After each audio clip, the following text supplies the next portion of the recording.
Hey guys, I recently started watching some of the videos on Meghan Levota's channel. She's really been digging into her demon TI and trying to process some things.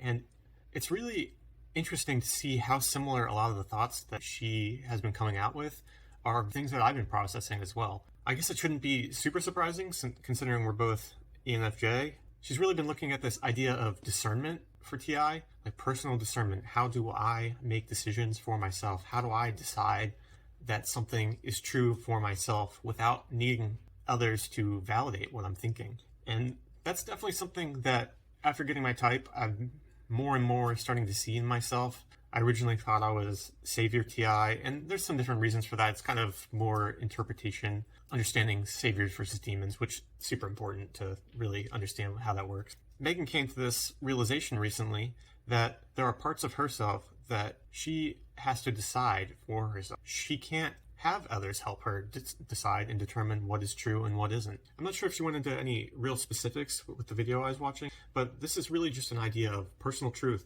What is true for me? What are the decisions what are the paths I'm going to go down? Is really kind of what I'm thinking about in terms of this, because I have that demon NI and TI in combination.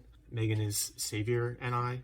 I'll put both of our types in the description below for reference. But yeah, I'm kind of trying to understand what is my path. This is my truth. I can't have anyone else decide what my path is, what my role is, or if I can, but then I'm letting them control my future, right?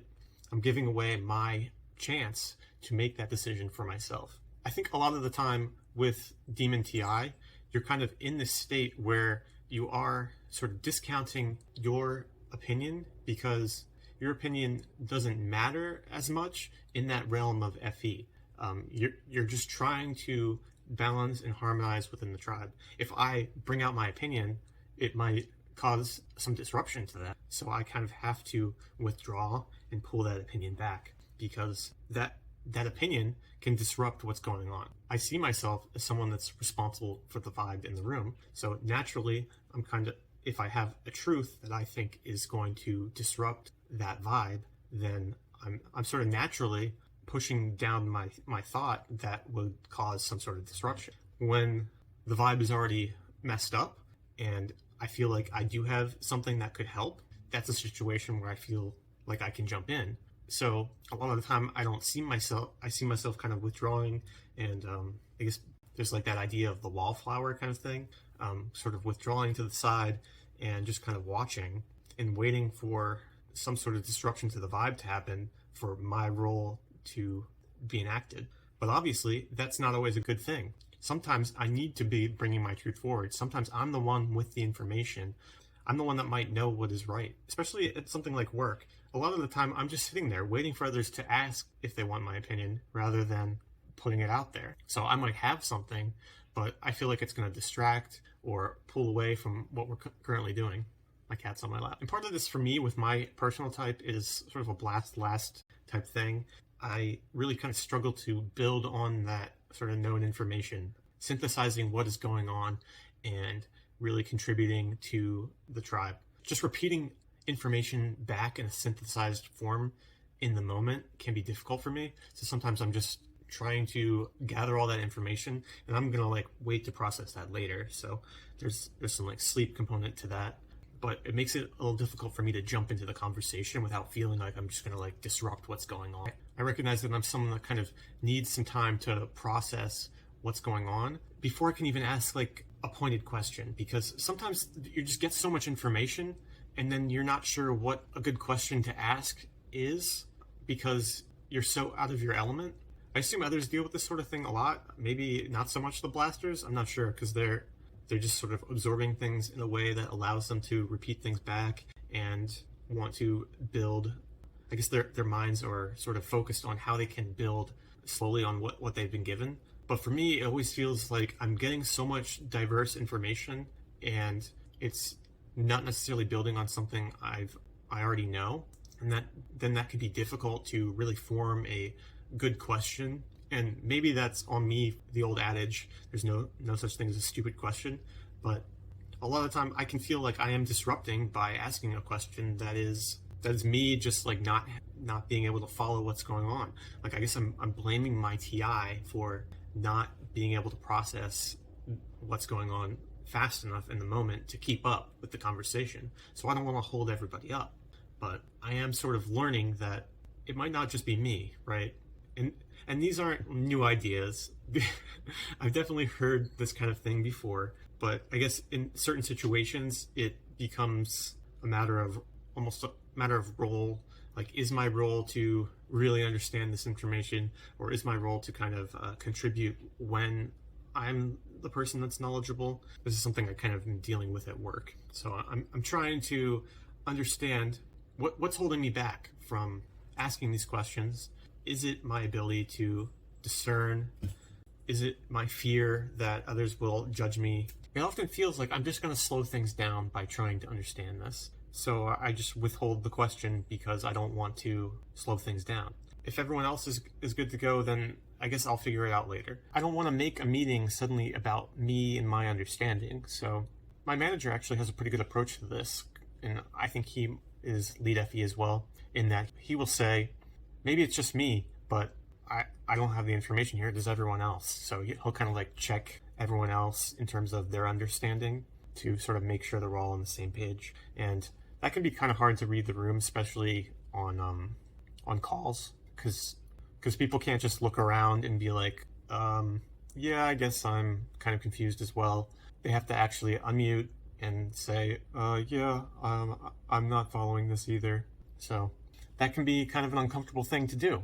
So that's something I'm definitely dealing with. It would be good to have some sort of solution for that, but in lieu of that, taking the example of my manager, I should probably start doing that more. Just allowing myself to be someone who doesn't know, allowing myself to ask.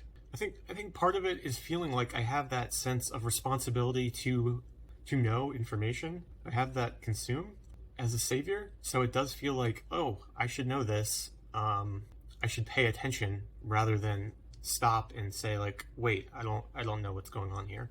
I hope it doesn't seem like I'm blaming my type here, because I am trying to just sort of process this and understand the ways in which I can get better and the ways in which this demon TI is manifesting in myself and holding me back, because I don't want to seem like a fool in front of my colleagues. There's just this fear of sort of processing information out loud, kind of like I'm doing right now. There's this fear of not making sense or not being understood, having that partial truth devalued. I'm more comfortable sharing something when I feel like I've thought it through.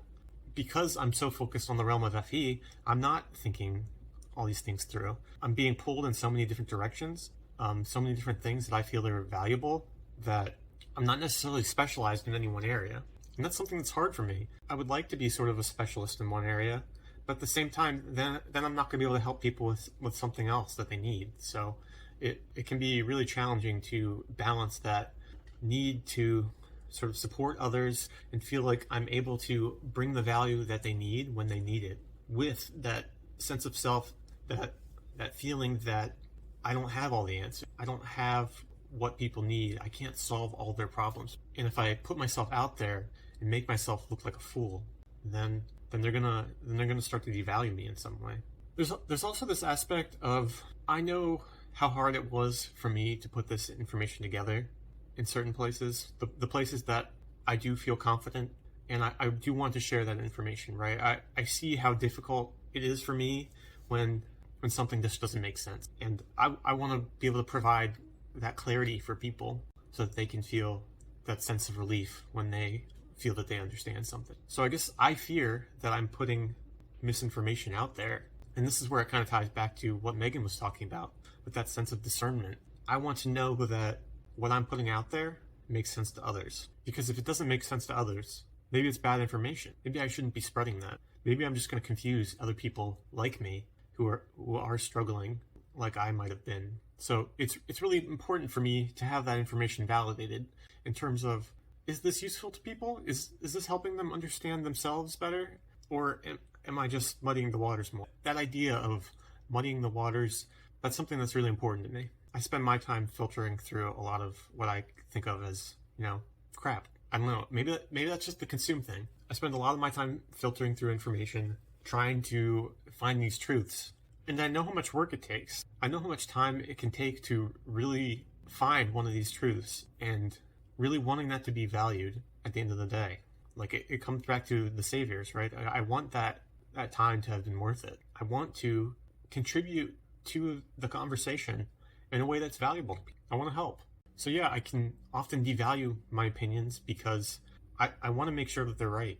I don't want to spread any sort of misinformation that other people are going to have to sift through. I want to give people value right now. I want them to be able to take what I give them and apply it to their lives and create some level of greater understanding to themselves. This results in me devaluing a lot of my opinions because I haven't given them the time. I haven't fully validated that they meet this standard that I've set for myself, that they aren't going to be spreading misinformation. So what I put out there might be solid, but it's going to take me a long time to get it out there. I guess that's what it's like for the last in terms of I got to get this right before I put it out there. We know how much time it takes to build that inner sense of self, that inner truth that I'm now sharing with you guys. So even if this isn't really much of a blast, I'm just kind of figuring this out as I'm going. Very much play. I hope this information was valuable to you guys. That's really all I want. So if it was, please like, subscribe. I hope you stick around. I'm really trying to put some content out there. And challenge myself. This isn't easy for me. So yeah, if you found this valuable, please like, subscribe, and I'll see you next time. Discernment.